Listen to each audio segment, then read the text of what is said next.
this video, we'll talk about linear inequalities in two variables. Let's look at some examples of linear inequalities. Can we guess solutions to those inequalities? Solutions, that means ordered pairs of numbers x and y that will satisfy the given inequality. So for example, in this first inequality, if I will choose x equals 1 and y equals 4, then 4 plus 1 is 5, so it's definitely bigger equal 4. Okay, therefore an ordered pair of numbers 1 and 4 is a solution to this particular inequality. Can we list a couple more solutions?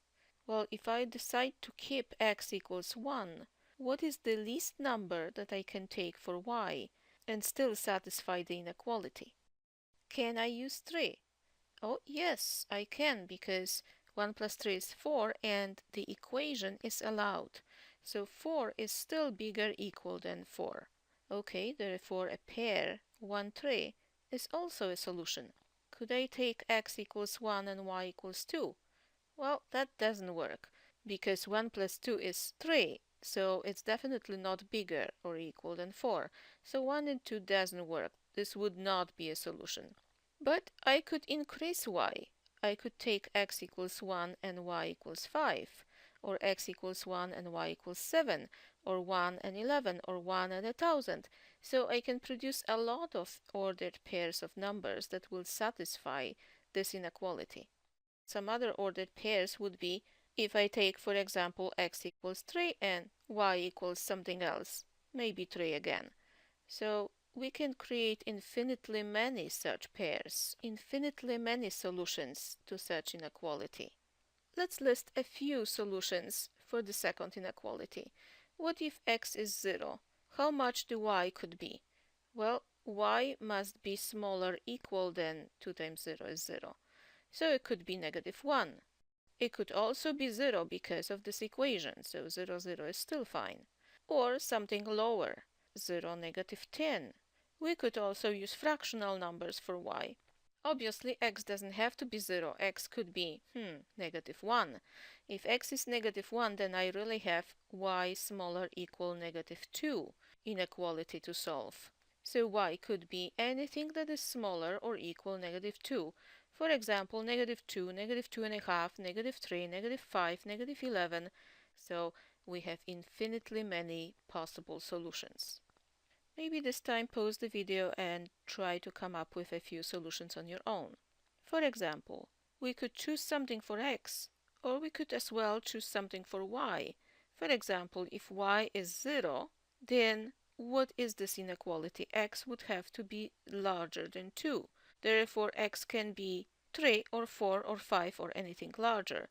So let's list it. For example, 3, 0 is a solution. Can I have 2 for x? Well, this time, not really, because 2 minus 0 is 2, and 2 is not larger than 2. 2 is equal. So since I don't have equal sign here included, this is not a solution to the strong inequality like that. Okay, let's erase it then. Let's choose some other numbers. What if x is 5? How much I can take out and still have the difference larger than 2? Well, I can take 1 out. 5 minus 1 is 4, it's larger than 2. I could take 2 out, so 5, 2 would also work, because the result is 3, so it's larger than 2. I can take 5 and 2.9, because the difference is 2.1, so it's larger than 2. But I can't take 5 and 3. That would be equal, which is not included in this case. And the last inequality, again, let's choose a few values for x.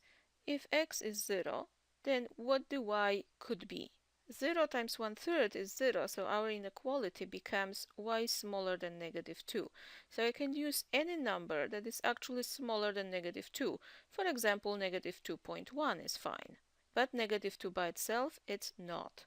Okay, another pair, 0, -5 would work.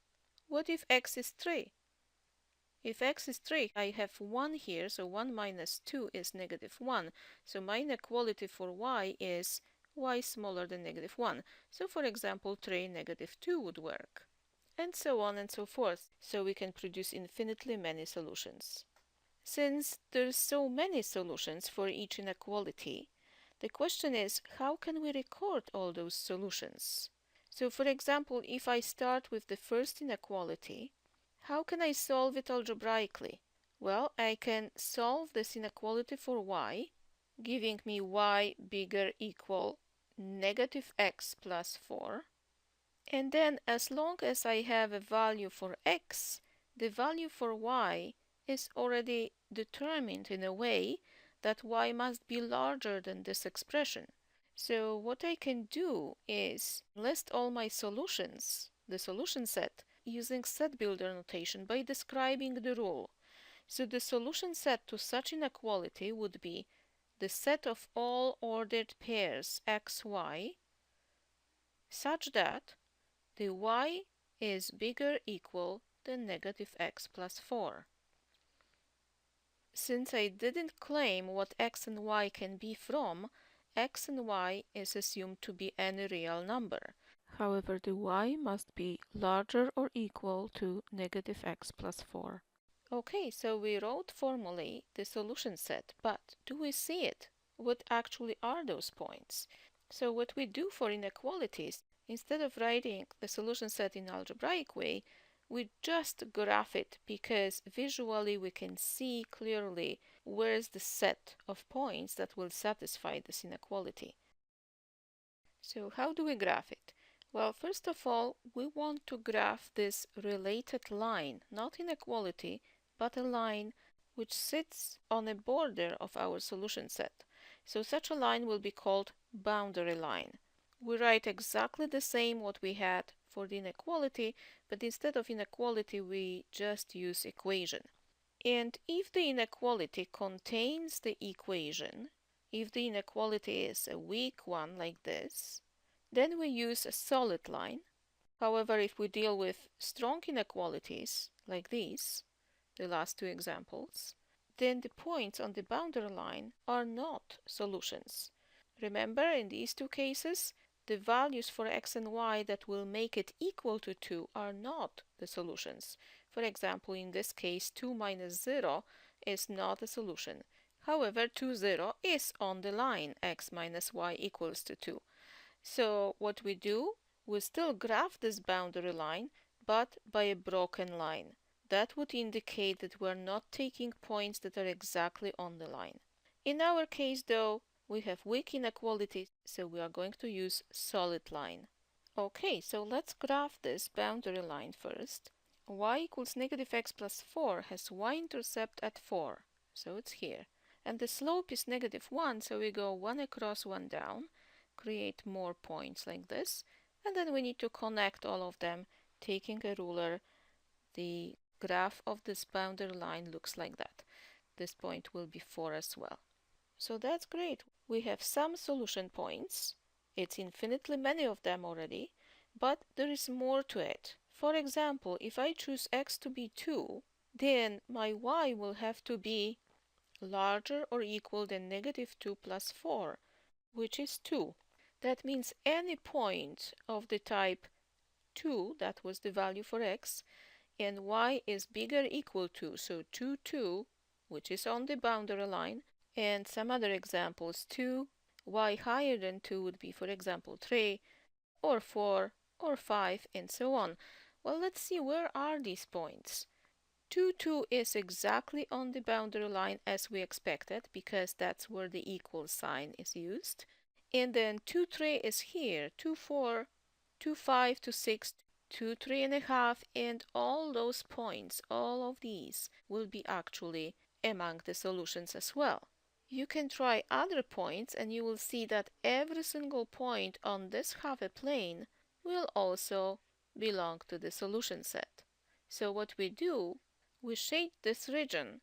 Our boundary line cuts the plane in two regions, two half planes. So we shade the half plane that includes solutions. If one point is a solution, then all points on this half a plane will be solutions. So the second rule is choose a test point. We found a few just to build our intuition, but what we can do is just choose any point on the plane.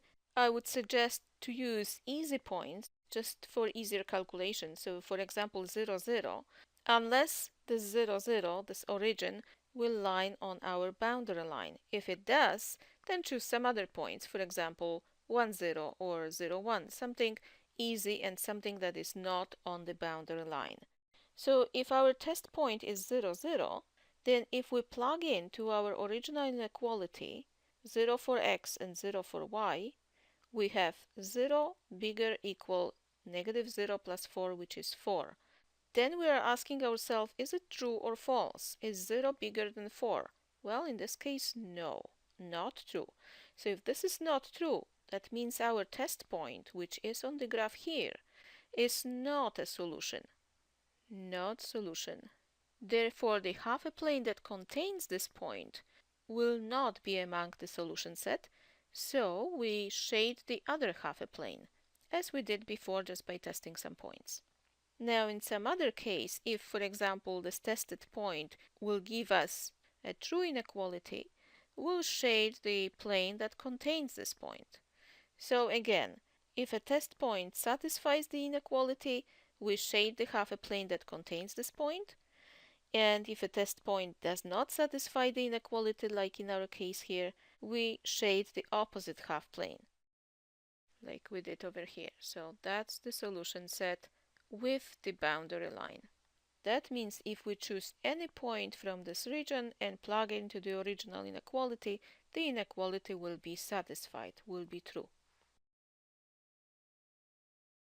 Well, let's practice. Graph the inequalities.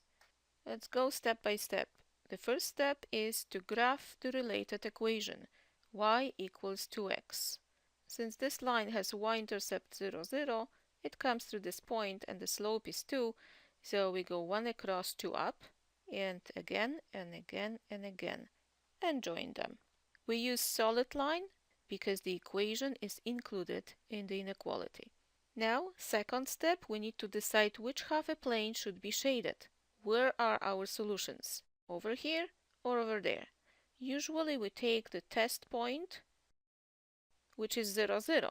But in this case, 0, 0 is on the line. So I would suggest take some other point. Why? Because if our point is on the line, it doesn't give us the information which half a plane contains solutions. We already know that whatever is on the line is among the solutions. We need to test whatever is outside of the line. So for example, this point has coordinates 1, 0. They are easy to calculate. Let's plug into our inequality. Y is 0, smaller equal 2 times 1, which is 2. True or false? 0 smaller than 2? Yes, it's true. Since this is true, that means this point is among the solutions. That means entire half a plane that contains this point should be shaded. So let's shade it. That's the solution set with this solid boundary line. Let's make sure that we have some scale. This is 2, this is 1. Okay, let's take the second one. Maybe you can pause the video and try on your own and then check your solution against mine. So, what's the boundary line? We just changed this inequality into equation, but I would like to rearrange this inequality a bit. Let's switch the position of y, put it to the right, and the 2, write it to the left. So we'll have x minus 2 bigger than y, or rather y smaller than x minus 2. So the related equation is really y equals x minus 2, isn't it? Okay, let's graph it. The y-intercept is negative 2, so it's here. And the slope is 1, so we go 1 across, 1 up, 1 across, 1 up. So those are the points to connect. There's one more thing to remember. Since this inequality is strong means there's no equation, the points that belong to the boundary line are not among the solutions. So what we do, we use broken line. Let's graph it. And the second step would be to decide which half a plane should be shaded. So let's take the test point. In this case, 0, 0 works perfectly fine. If I plug in 0, 0 to my original inequality, I have 0 bigger than 2. True or false? 0 is bigger than 2? No, it's not. So it's false. Therefore, the half a plane that contains this point will not be among the solutions. which means that we should shade the bottom half plane. Okay, let's do it. The bottom half a plane is here. That's the region. And to remember the broken line, it's very important that we don't miss this.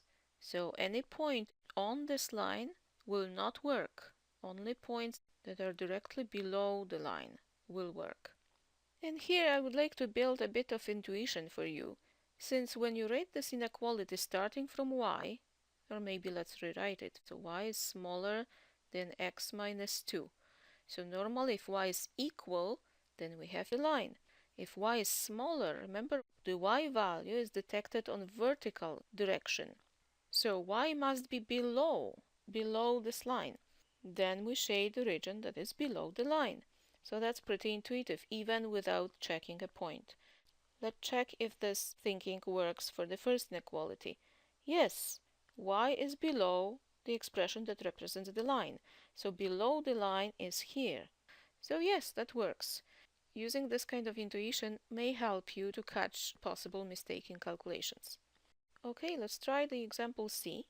To graph the inequality y bigger than 1/3 x minus 2, let's graph the related equation first. Y equals 1/3 x minus 2. As usual, we graph this line starting with y-intercept, which is here, -2, and then going by the slope. So slope tells us to run 3 and rise 1 to get this point, and do the same pattern backwards to get another point. Now when we connect these 3 points, we'll have our boundary line. And since we don't have equation in this inequality, we use broken line. So let's graph it. Now we need to make decision which half a plane, the top one or the bottom one, represents our solution set. So which one should be shaded? Okay, let's apply our intuition. Since y is larger than the given function, then we know that y-coordinates of our points should be above the line. If it's above the line, that means the solution region should be in the top. Okay, so we can shade it. Let's shade the top half a plane. Everything here. But we could also double check by using testing point.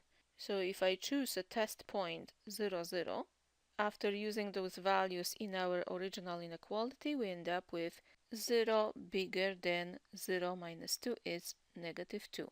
So is it true or false? Is 0 larger than -2? Yes, it is. That's true. Which means that our test point lies in the solution region. That confirms that we shaded the correct part of the plane. Couple more special inequalities. Why special? Because in all of them only one variable appears, not two variables. But we still want to graph all possible solutions in a plane, not only on the number line, but in a plane. So the first one tells us that x is smaller equal 3. The fact that it's equal gives us information that we need to use a solid line. And x equals 3 is here. Therefore, the related equation x equals to 3. It's a vertical line coming through the 3. Let's graph it. Now the inequality x smaller equal 3, x's are less than 3. So our solution set must be to the left of this boundary line. Okay, let's shade it, everything that is to the left of it. Notice this time I didn't even bother checking the test point, it was pretty obvious, but you're welcome to take a test point and confirm it. Second example, this time is y smaller than -2. Since y is strongly smaller, we use a broken line. What kind of line? Y equals -2. So -2 on the y-axis is here, and y equals -2 is a horizontal line like this, but it must be broken line. Let's graph it.